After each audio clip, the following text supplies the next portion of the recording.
name's Octavia Cade. My story is called Imago, and this is a wee excerpt from it. No sense in whining, Gran says as the sickness stops. I don't know whether to be glad there's no longer eggs in my mouth at waking, or to worry that they're still in there, festering, long after my body stops puking of its own accord. Mornings find me with my fingers down my throat and purging. Up with you, she says, pulling off blankets. There's someone I want you to meet. I'm not the only one. She's younger even than me. 12 years old is Gracie, and the small swell of belly is barely noticeable, but then I'm looking for it.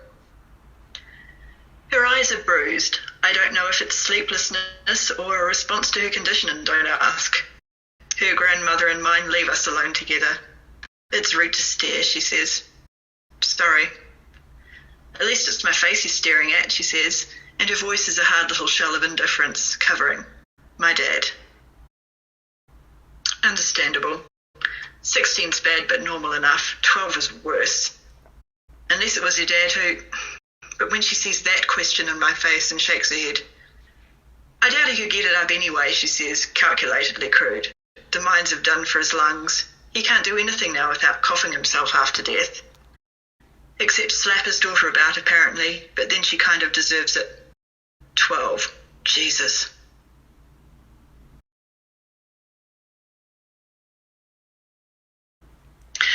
Okay, well, partly it is a function of place and partly of biology. I had seen these things called periodic cicadas on Animal Planet, and these cicadas, they spend most of their life cycle sort of underground. And they're sort of very reserved and huddled down on themselves, and then they sort of explode every 13 or 17 years into this giant population that sort of eats everything. And so when I wanted a character to reflect that, I got this girl who's sort of 16 years old, and she suddenly finds herself pregnant, and she's living in a really poor population, you know, not a lot of education. She's quite ignorant about a lot of things, but she's not stupid, because not understanding things is different from not being educated. There's a difference between ignorant and stupid. And so I wanted this sort of bright girl, very limited by her possible futures. And her response to this terrible thing that's happened to her, this unexplainable thing which she has no way to understand, is just sort of huddle down and almost hibernate her way through it.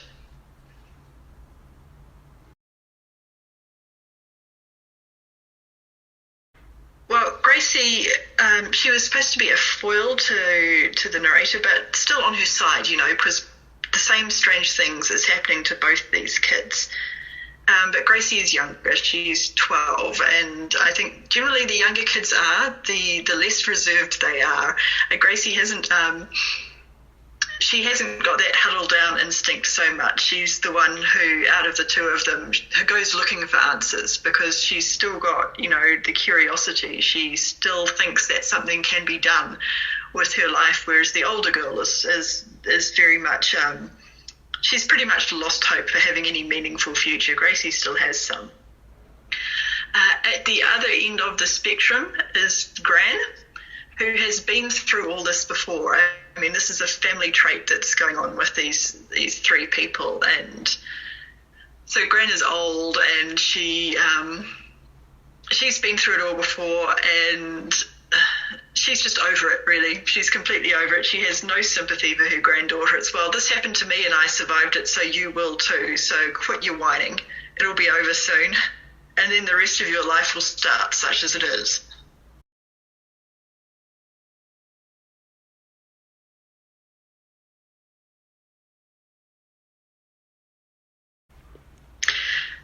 For me, the characters that are most engaging are the characters that are really honest to the point of bluntness. They don't have to be honest with everyone else, but they have to be, I think, aware of their own personality, of their own flaws and failings, and the characters who can take a really unflinching look at the terrible parts of themselves and still get on with it anyway. That's what I find really appealing. And often if you make characters honest to the point of this really sort of brutal bluntness, I mean, you can tap into a number of emotions with that. It can actually be really funny in a dark humoured, black humoured sort of way, but it can also be sad and sort of terrifying as well. It's a really good, I think, perspective or technique to apply if your characters are children or young people, because, you know, as we grow up, we tend to develop a certain subtlety in talking about people, and we learn when to shut our mouths and when not to. But kids and young people don't do that so much. They have an opinion and out it comes, and I think that's a very attractive thing to read in a character, even if it's not always comfortable to be around.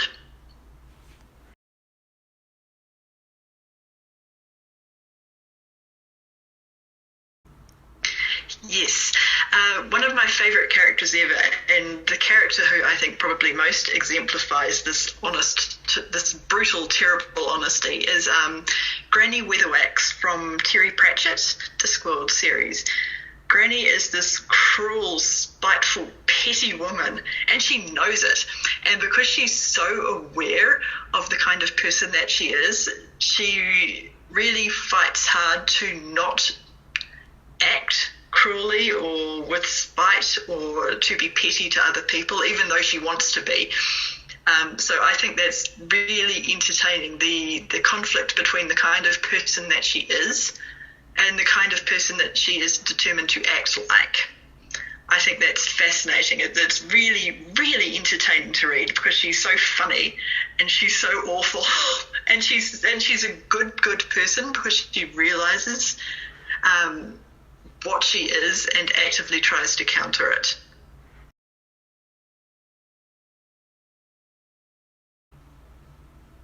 Not really. I love bugs. We have, I suppose we have in New Zealand something called a weta, which is like a very large, spiny grasshopper. And often when people are visiting here, or if we go out tramping in the bush and you leave your shoes outside, you will go to put them on in the morning and you will stuff your foot down and you will step on this weta, and you won't hurt it very likely, but it will be an unpleasant experience, and it tends to leave unwary people screaming, and I've always enjoyed watching that.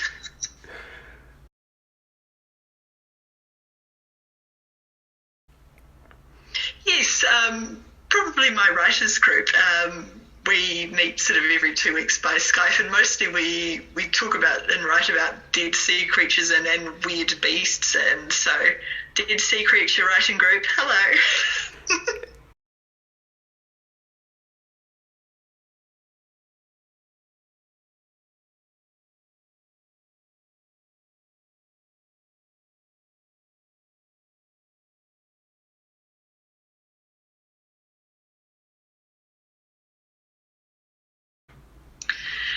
Well, the mother is largely absent, and sort of by design, because when something this terrible happens to you, I mean, they get basically knocked up with cicada babies. It's body horror.